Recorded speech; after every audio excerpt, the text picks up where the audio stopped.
In anesthesia, we're the guy that stands between heaven and earth. Our patients often come to us during some of the most anxious and terrifying moments of their lives. You have to do what's best for that patient. And that's part of the learning and the teaching that we do here. And we want all our residents to understand that. There's more than pushing the medication. You've got to be a human being.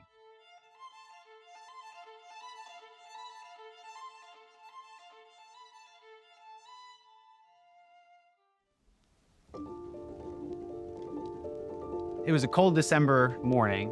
Our patient was at a construction site on the 8th floor.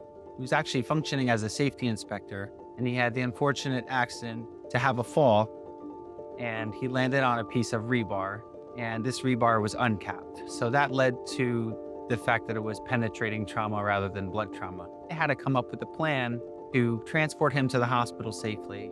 As the patient entered the OR, we did our initial trauma survey, and we recognized that this was not going to be a routine case and seconds were going to matter. When the doors swung open, I saw multiple firefighters carrying a person, and I saw this large, long rod. And at that point, I'm waiting to make eye contact with the patient. And when I made eye contact with him, I could see he was awake and he was bright-eyed. He looked at me.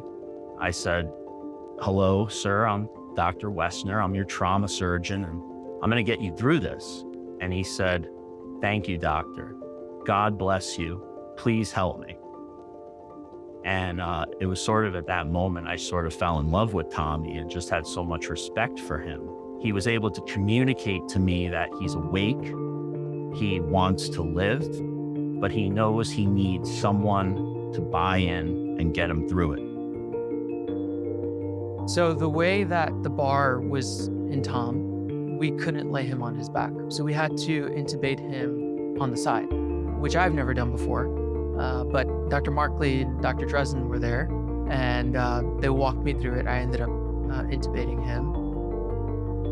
In this situation, we are being set up for failure, and it's a lot of coming up with plan A, B, C, and D, and being in constant communication with the rest of the anesthesia team, nursing, the surgeons, that everybody is ready and prepared to help before we start, and we're on the same page about how we're going to go through this. Dr. Serta had sort of the ideal position for him, which had the left side of the chest up.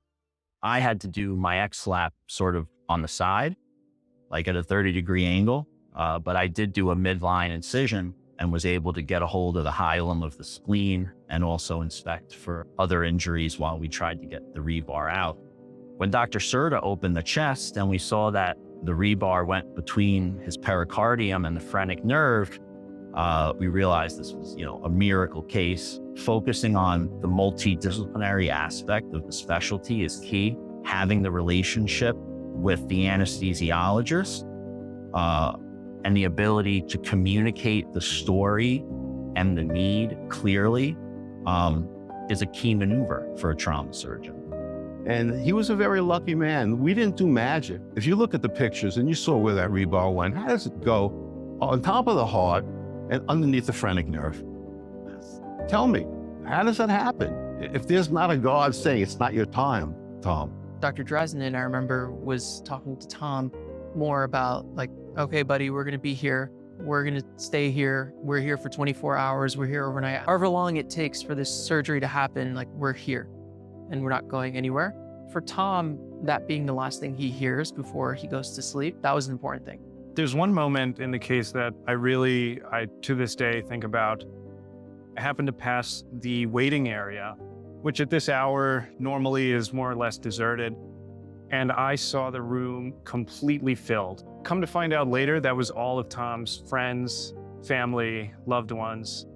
It was such an incredible showing of support. And as I walked back in the room, it kind of really hit me that this is not just a case, but this is a human who has so many people that care about him and that are depending on him. You go into the trauma specialty for cases like this. When you're able to get that patient out of the hospital and back to their family, that's why you do. That's why you do this job. I remember him coming back a week later or 2 weeks later and, thanking everybody. And Tom now has his family, has his life.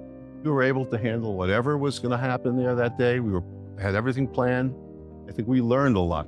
St. Joe's, NAPA, they give us a staff. They give us people here. There's no hospital around here. There's no hospital around here who has the staff, the amount of people that we have. I'm glad that, doing this for 40 years, I'm still emotional, and it still hits me. 40 years of this. This is a case that always kind of sticks with me just because of who Tommy is, and he deserved this. He deserved to get through this and to live his life. While in that dire situation, the determination, skill, and bravery that was shown at every stage was the ultimate leap of faith that helped save me. Recovering has many difficulties and stages. Although I struggle, I reflect and recollect the visits, the messages, the tenderness, kindness of the different staff at St. Joseph's. Capturing how forever thankful I feel in words is difficult, so I endeavor to capture it in silent prayer for every one of you, that you'll be uniquely blessed and with the good Lord alongside of you at all times.